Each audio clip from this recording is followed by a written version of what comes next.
जब वैदिक काल में अगर आप चले जाएं तो वैदिक काल में आप देखते हैं कि हमारा वर्ण व्यवस्था थी।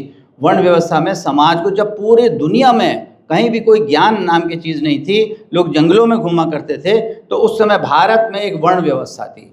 और वर्ण व्यवस्था क्या थी? कार्य के आधार के ऊपर समाज को वर्गीकृत किया गया था कि एक समाज का वर्ग क्या होगा जो ज्ञान का काम करेगा, ज्ञान का वितरण करेगा। एक समाज का वर्ग ऐसा होगा जिसका की काम होगा कि पूरे समाज की रक्षा करना। तीसरा वर्ग ऐसा होगा जो समाज में उत्पादन और वितरण का काम करेगा। और चौथा वर्ग हमारा ऐसा होगा जिसका कि कार्य होगा लोगों की सेवा करना और समाज के आधारभूत नींव बनाना।